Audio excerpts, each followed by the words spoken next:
Oi, hoje é a resenha do conto O Colosso Negro, escrito por Robert E. Howard, do seu livro Conan, o Bárbaro, livro 1, no nosso projeto Contos do Meio-Dia. A jarra de vidro se espatifou no chão. Com um movimento rápido demais para ser acompanhado pelos olhos, o mercenário arrancou o véu de Yasmela e, a seguir, recuou, praguejando, a espada em punho reluzindo. Seus olhos queimavam como os de uma fera acuada. O ar carregou-se de tensão, como a calmaria que precede uma tempestade. Yasmela encarou o furioso bárbaro sem hesitar. Ela percebeu que sua vida corria risco, ensandecido pela desconfiança e pelo pânico irracional. Ele estava pronto para matá-la ante a menor das provocações. Isso não impediu de sentir certa emoção diante do perigo.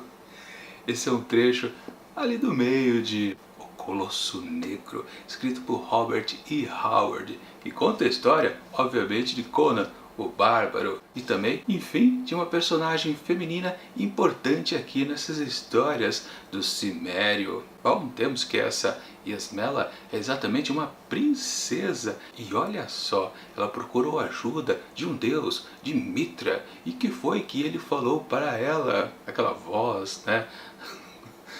Procure um sujeito na rua. O primeiro que você encontrar, confie nele.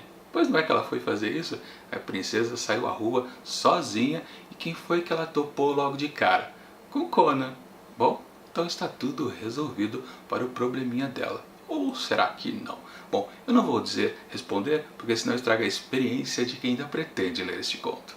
Minha avaliação do texto. Vocês lembram, né? Os 3 primeiros contos aqui dessa coletânea de Robert E. Howard a respeito das aventuras de Conan, o Bárbaro, eu tive a mesma opinião. Todas foram grandes histórias, umas melhores do que as outras. Tanto que eu pontuei todas elas com 5 asteriscos. Só que, claro, no vídeo passado eu fiz um pequeno comentário reclamando de um certo aspecto dessas aventuras do Cimério. Que é exatamente, bom, vamos lembrar uma coisa, né? Conan foi muito copiado por outros autores. Inclusive, eu citei um deles também, acho que no vídeo passado ou no vídeo anterior. Agora eu não me lembro exatamente, mas eu me refiro a Esteban Maroto, que eu inclusive mostrei o livro que eu já li aqui no Imantado de Livros. Aliás, deixo o link aqui em cima para você dar uma conferida a respeito do que eu falei a respeito daquele autor espanhol com suas 3 criações. 3 jovens bárbaros também. Mesmo esquema, bem próximos, similares ao Conan que a gente conhece. Mas nas histórias do Esteban Maroto é muito comum que em todas as aventuras dos seus personagens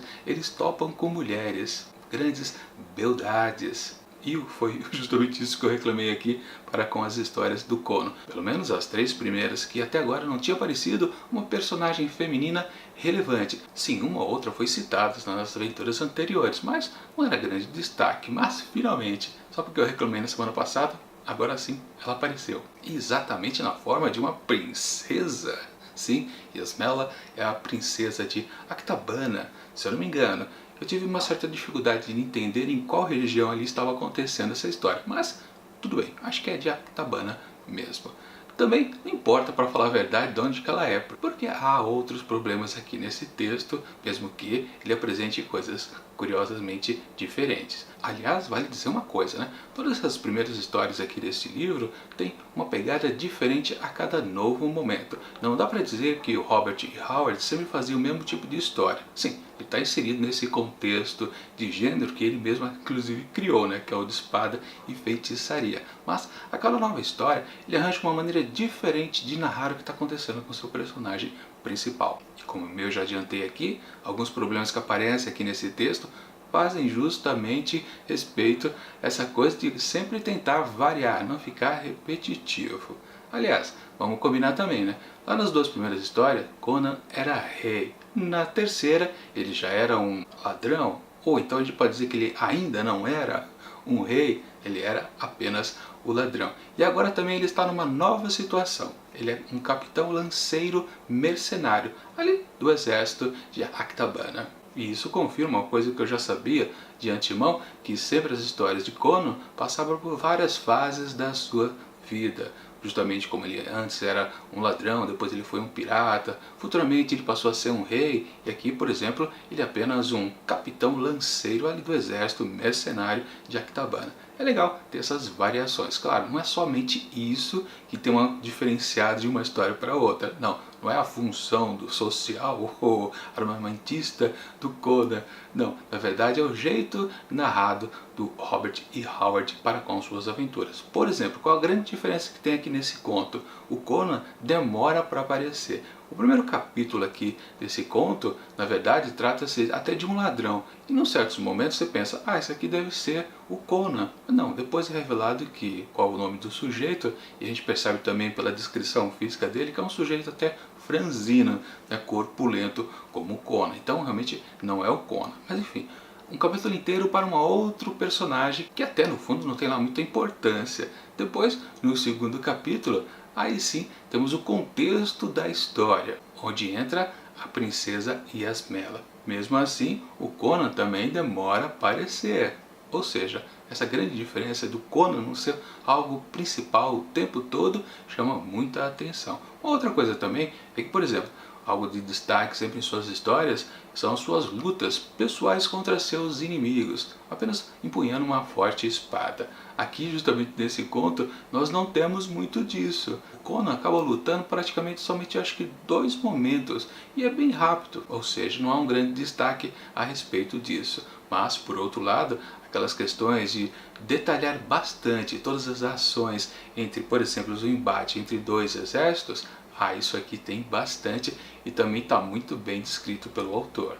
Agora, quanto ao fio narrativo aqui desse conto, é coisa mínima também. Essa princesa está em apuros, ela sente uma certa entidade sobrenatural que fica perturbando seu sono quase todas as noites. Obviamente é o vilão da vez, chamado Kotor. Como é que é o nome dele? Até esqueci. É verdade. Deixa eu ver se aqui eu acho o nome dele rapidamente. Não, é Natok, o velado. Ele sempre está com o rosto encoberto, mas parece que ele é um humano também. Mas de qualquer forma, o vilão da vez perturba a princesa. E a princesa, através dos conselhos de Mitra, né, deve procurar um sujeito ali na rua e o primeiro que encontrar vai ser a solução para ela. Como eu comentei antes, né, ela topou com Conan na rua e justamente por sorte, né, ele é até o capitão lanceiro, mercenário do seu exército. Que coincidência também, né? Podemos dizer também que aí uma certa facilidade do texto. De qualquer forma, ela acaba, e um pequeno spoiler que eu posso dizer para vocês, ela promove o Conan ao chefe comandante do seu exército. Mesmo que as pessoas mais poderosas ali, também da unidade militar do reino, meio que falem, pô, mas esse cara vai comandar a gente? Que coisa, não, acho que eu não gostei disso. Mas ela bate o pé, uma princesa com um punho firme, né? Eles acabam aceitando. E também o contexto onde está essa princesa e o próprio reino de Actabana, né?